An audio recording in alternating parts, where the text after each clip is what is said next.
बोलिए सत्यनारायण भगवान की जय।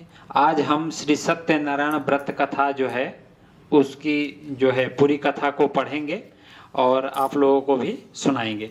श्री सत्यनारायण व्रत कथा का जो पूजन का जो सामग्री होता है इस किताब में या भी और भी कुछ किताब जो मैंने पाया है उसमें संपूर्ण नहीं लिखा रहता है, आधा अधूरा रहता है। तो पूजन की जो सामग्री होती है श्री सत्यनारायण भगवान की, उसके ऊपर मैं एक अलग से वीडियो बना दूंगा, आप उसे अवश्य देख लीजिएगा। तो चलिए हम शुरू करते हैं। पहले कथा शुरू करने से पहले अगर संभव हो पाए तो गणेश जी का स्मरण, गौरी गणेश का अवश्य कर लें। ये मतलब काफ़ी जरूरी होता है, ठीक है। वह करने के बाद में गणेश जी का धूप दीप दिखाने के बाद में हाथ में फूल छत लेकर के बैठ जाना चाहिए और कथा की जो है शुरुआत करनी चाहिए। कथा शुरू करने से पहले एक बार शंख की अथवा घंटी की जय ध्वनि जरूर लगा लें। तो हमारे पास में शंख अभी नहीं है मेरे पास, वीडियो जब मैं शूट कर रहा हूँ तो इस समय मैंने घंटी से ही अपना जो है कथा का आरंभ कर दिया। आइए शुरू करते हैं। श्री सत्यनारायण भगवान की कथा प्रारंभ। आप लोगों को एक चीज बता देना चाहूंगा कि बहुत सारे ऐसे आपको किताब मिल जाएंगे जिसमें श्री सत्यनारायण भगवान की कथा का 5 अध्याय में संपूर्ण होता है और किसी में 7 अध्याय का। कथा उतना ही होता है, बस उसको अध्यायों में बांट दिया गया है। किसी में 7 अध्याय है, किसी में 5 अध्याय है। तो आप मन में संशय न रखें, उसी में संपूर्ण कथा होती है, ठीक है। तो चलिए हम शुरू करते हैं। महामुनि व्यास जी ने कहा कि बहुत समय पहले नैमिषारण्य तीर्थ में सन्निकादिक 88,000 ऋषियों ने पुराण वक्ता श्री सूत जी से पूछा कि हे सूत जी, इस कलयुग में वेद विद्या रहित मानव मनुष्यों की ईश्वर भक्ति किस प्रकार से मिलेगी तथा उनका उद्धार कैसे होगा। हे मुनिश्रेष्ठ, ऐसा कोई व्रत अथवा तप बताइए जिसके करने से थोड़े ही समय में पुण्य प्राप्त हो तथा मनवांछित फल भी मिले। ऐसी कथा सुनने की हमारी बहुत इच्छा है। इस प्रश्न पर शास्त्रों के ज्ञाता श्री सूत जी ने कहा कि हे वैष्णव में पूज्य, आप सभी ने प्राणियों की हित एवं कल्याण की बात पूछा है। अब मैं उस श्रेष्ठ व्रत को आप लोगों से कहूंगा जिसे मुनिश्रेष्ठ नारद जी ने श्री लक्ष्मीपति भगवान से पूछा था और श्री लक्ष्मी नारायण भगवान ने मुनिश्रेष्ठ नारद जी को बताया था। आप सभी श्रोतागण यह कथा को ध्यान से सुने। मुनिनाथ सुनो, यह सत्य कथा सब काल ही होई महासुखदाई। भवताप हरे पूर्ण मनोरथ करे, करे सुख संपत्ति की अधिकाई। संकट में दुख दूर करे, सब ठौर कुठोर में होत सहाई। महान महात्म है इसमें कली काल में फल और जनाई। मुनिश्रेष्ठ नारद दूसरों के कल्याण हेतु सभी लोकों में घूमते हुए एक समय मृत्यु लोक में आ पहुंचे।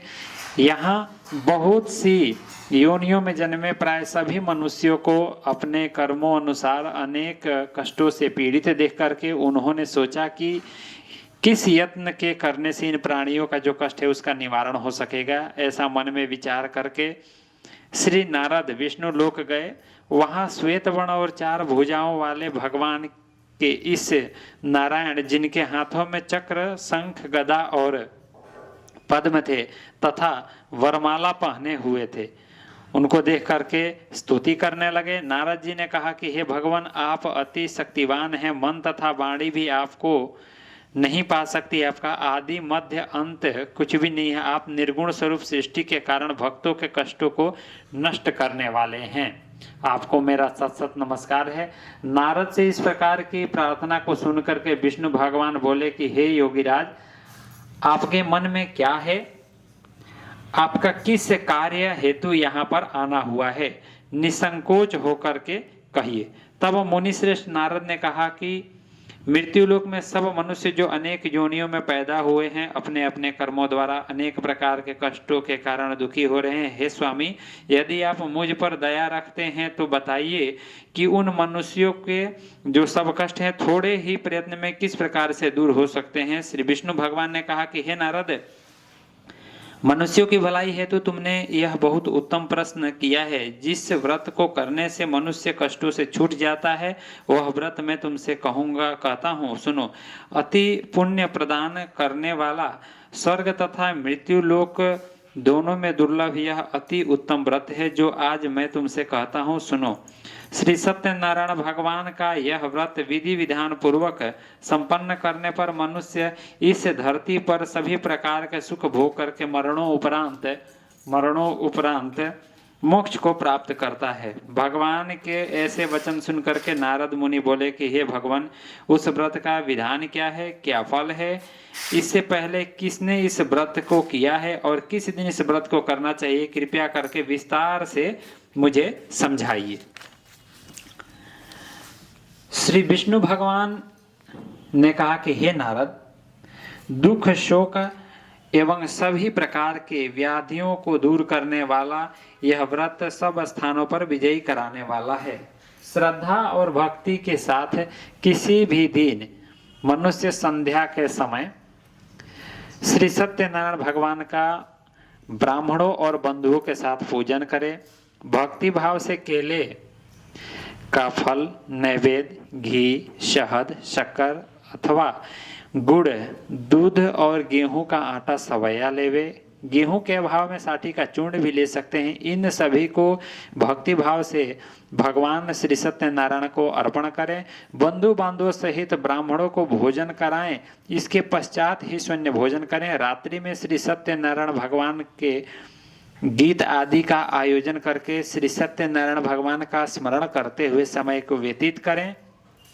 इस तरह से जो मनुष्य इस व्रत को करेगा उसकी मनोकामनाएं अवश्य ही पूर्ण होगी। विशेष रूप से कलयुग में मृत्यु लोक में यही एक ऐसा उपाय है जिससे अल्प समय और कम धन में महान पुण्य की प्राप्ति की जा सकती है। इति श्री सत्यनारायण व्रत कथा प्रथमोध्याय संपूर्ण। बोले सत्यनारायण भगवान की जय। इस तरह से कहने के बाद शंख अथवा घंटी अवश्य बजा लें। द्वितीय अध्याय। महान संत श्री सूत जी ने कहा, हे ऋषियों, जिन्होंने प्राचीन काल में इस व्रत को किया है उनका इतिहास में आप सबसे कहता हूं, सुनो, ध्यान से सुनो। अति सुंदरपुरी नगरी में एक अति निर्धन ब्राह्मण वास करते थे। वह भूख और प्यास से बेचैन होकर के हर समय दुखी रहते थे। ब्राह्मणों से और भी प्राणियों से प्रेम करने वाले विष्णु भगवान ने उनको दुखी देख करके एक दिन बूढ़े ब्राह्मण का वेश धारण करके निर्धन ब्राह्मण के पास जाकर के बड़े आदर से पूछा कि हे ब्राह्मण, तुम हर समय दुखी होकर के पृथ्वी पर क्यों घूमते हो? हे श्रेष्ठ ब्राह्मण, अपनी व्यथा मुझसे कहो, मैं सुनना चाहता हूँ। कष्टों से घिरे उस ब्राह्मण ने कहा कि मैं निर्धन ब्राह्मण हूँ, भिक्षा के लिए पृथ्वी पर मारा फिरता हूँ। हे भगवान, यदि आप इससे मुक्ति पाने का कोई उपाय जानते हो तो कृपया करके मुझे बताइए। तब वृद्ध ब्राह्मण का रूप धारण किए हुए श्री विष्णु भगवान ने बोला कि हे ब्राह्मण, श्री सत्यनारायण भगवान मनवांचित फल देने वाले हैं, इसीलिए तुम उनका विधि पूर्वक पूजन को करो, जिसके करने से मनुष्य सब दुखों से मुक्त हो जाता है। दरिद्र ब्राह्मण को व्रत का संपूर्ण विधान भी बता करके बूढ़े ब्राह्मण का रूप धरे श्री सत्यनारायण भगवान जो थे वहां से अंतर्ध्यान हो गए। उनके अंतर्ध्यान होने के पश्चात में जो गरीब ब्राह्मण है वह सोचते हैं कि जिस व्रत के बारे में वृद्ध ब्राह्मण ने जिस व्रत के बारे में मुझे बताया है उसको मैं अवश्य विधि विधान पूर्वक सहित करूंगा। ऐसा निश्चय करके वह दरिद्र ब्राह्मण घर चले गए, परंतु रात को उस ब्राह्मण को नींद नहीं आई। अगले दिन वह जल्दी उठे और श्री सत्यनारायण भगवान का व्रत करने का निश्चय करके भिक्षा मांगने के लिए चल दिए। उस दिन उनको भिक्षा में अधिक धन मिला, जिससे उनने पूजा का सारा सामान खरीदा और घर आकर के अपने बंधु बांधवों के साथ विधि पूर्वक भगवान श्री सत्यनारायण का व्रत किया। इसके करने से वह गरीब ब्राह्मण सब कष्टों से छूट करके अति धनवान हो गए। उस समय से वह ब्राह्मण हर मास व्रत को करने लगे। सत्यनारायण भगवान के व्रत को जो भी शास्त्र विधि के अनुसार श्रद्धा पूर्वक करेगा वह सब कष्टों से छूट करके मोक्ष को प्राप्त करेगा। जो भी मनुष्य श्री सत्यनारायण भगवान के व्रत को करेगा वह सब कष्टों से छूट जाएगा। इस तरह नारद जी से श्री सत्यनारायण भगवान का कहा हुआ जो व्रत था मैंने आप लोगों से कह सुनाया। हे श्रेष्ठ ब्राह्मणों, अब आप और क्या सुनना चाहते हैं मुझे कहें। तब ऋषियों ने कहा कि हे मुनीश्वर, संसार में इस विप्र से सुनकर के किस किस ने इस व्रत को किया है, हम सब सुनना चाहते हैं। मुनियों ने ऐसा सुनकर के श्री सूत जी ने कहा कि हे मुनिगण,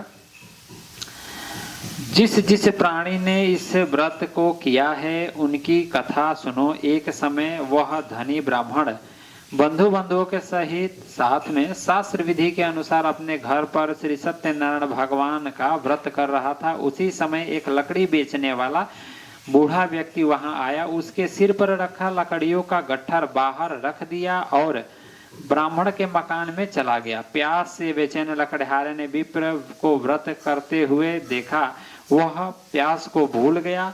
उसने विप्र को अभिनंदन किया और पूछा कि हे ब्राह्मण, आप किसकी पूजन कर रहे हैं? इस व्रत को करने से क्या फल मिलता है, कृपया मुझे भी बताइए। तब उस ब्राह्मण ने कहा कि सब इच्छाओं को पूर्ण करने वाला यह श्री सत्यनारायण भगवान का व्रत है। इन्हीं की कृपा से मेरे यहाँ धन धान्य की जो है वृद्धि हुई है, धन धान्य का आगमन हुआ है।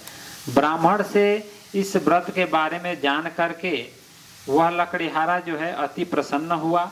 भगवान का चनामृत लेकर के भोजन करने के पश्चात अपने घर को चला गया। अगले दिन लकड़ीहारे ने अपने मन में संकल्प किया कि आज गांव में लकड़ी बेचने से जो भी धन मुझे मिलेगा उसी से भगवान श्री सत्यनारायण का श्रेष्ठ व्रत को करूंगा। ऐसा मन में विचार करके वह लकड़ीहारा लकड़ियों का गट्ठर अपने सिर पर रख करके जिस नगर में धनवान लोग रहते थे ऐसे सुंदर नगर में गया।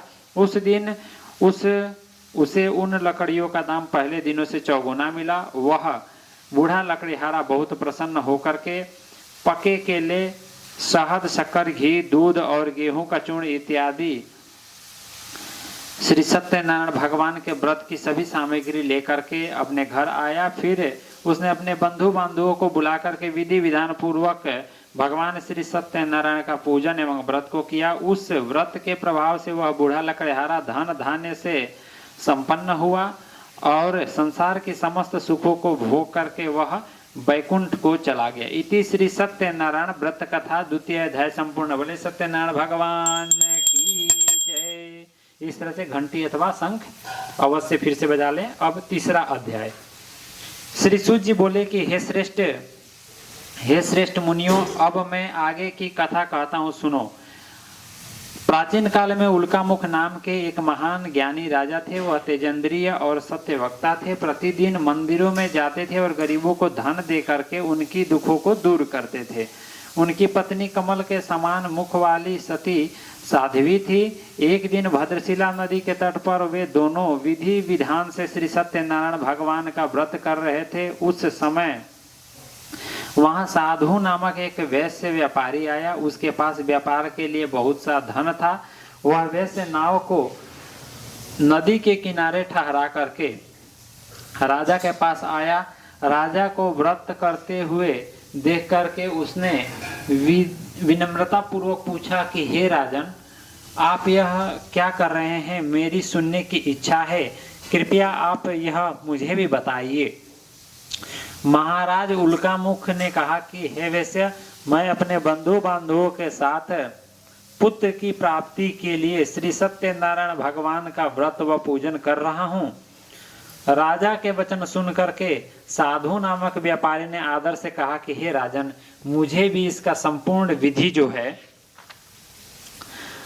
बताइए। मैं भी आपके कहे अनुसार इस व्रत को करूंगा। मेरी भी कोई संतान नहीं है। मुझे विश्वास है कि इस उत्तम व्रत को करने से अवश्य ही मुझे भी संतान की प्राप्ति होगी। राजा से व्रत के सब विधान सुन करके व्यापार से निवृत्त होकर के वह वैश्य खुशी पूर्वक अपने घर आया।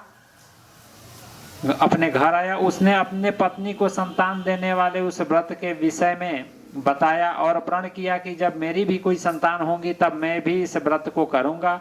वैश्य के ये वचन अपनी पत्नी लीलावती से भी कहे, तब एक दिन उसकी पत्नी लीलावती सांसारिक धर्म से प्रवृत्त होने के बाद में श्री सत्यनारायण भगवान की कृपा से गर्भवती हो गई। 10वें महीने में उसने एक सुंदर कन्या को जन्म दिया। दिनों दिन वह कन्या इस तरह से बढ़ने लगी जैसे शुक्ल पक्ष का चंद्रमा बढ़ता है। कन्या का नाम जो है उन्होंने कलावती रखा। एक दिन लीलावती ने मीठे शब्दों में अपने पति को याद दिलाया कि आपने जो भगवान का व्रत करने का संकल्प किया था, अब आप उसे पूरा कीजिए। वैश्य ने कहा कि हे प्रिय, मैं कलावती के विवाह पर इस व्रत को करूंगा। इस प्रकार से अपनी पत्नी को आश्वासन दे करके वह व्यापार करने विदेश चला गया। ठीक है। कलावती प्रीतिगृह में वृद्धि को प्राप्त होती रही।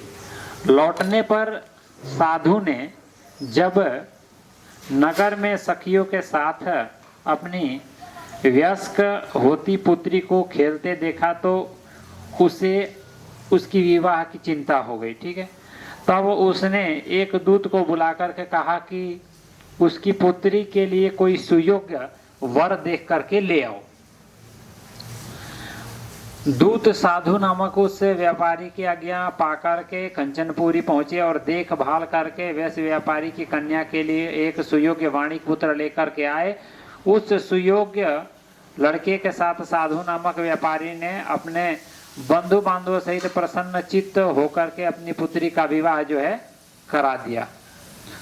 दुर्भाग्य से वह विवाह के समय भी श्री सत्यनारायण भगवान के व्रत का कथा भगवान का व्रत करना भूल गया। इस पर श्री भगवान अत्यंत क्रोधित हो गए। उन्होंने वैश्य को श्राप दिया कि तुम्हें दारुण दुख की प्राप्ति होगी। एक समय अपने कार्य में कुशल वह व्यापारी अपने दामाद सहित नावों का बेड़ा लेकर के व्यापार करने के लिए सागर के समीप स्थित रत्नसारपुर नगर में गया।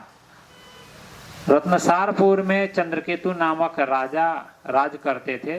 दोनों ससुर दामाद चंद्रकेतु राजा के उस नगर में व्यापार करने लगे। एक दिन भगवान श्री सत्यनारायण की माया से प्रेरित होकर के एक चोर राजा चंद्रकेतु का धन चुरा करके भाग रहा था। राजा के दूतों को अपने पीछे तेजी से आते देख करके चोर ने घबरा करके वहीं धन को उस वैश्य के नाव में चुपचाप रख दिया जहां पर वह ससुर और दामाद ठहरे हुए थे और भाग गया। जब दूतों ने उस वैश्य के पास राजा के धन को रखा देखा तो उन्होंने उस ससुर और दामाद को ही चोर समझ करके वे उन ससुर और दामाद दोनों को बांध करके ले गए और राजा के समीप जाकर के बोले कि आपका धन चुराने वाले या दो चोर हम पकड़ करके लाए हैं, देख करके आज्ञा दें।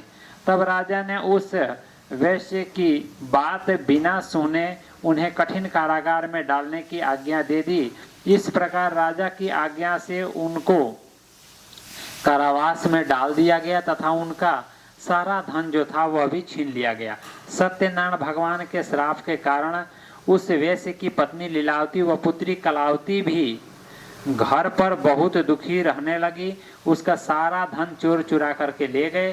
शारीरिक व मानसिक पीड़ा तथा भूख प्यास से अति दुखित होकर के भोजन की चिंता में कलावती एक ब्राह्मण के घर गई। उसने ब्राह्मण को श्री सत्यनारायण भगवान के व्रत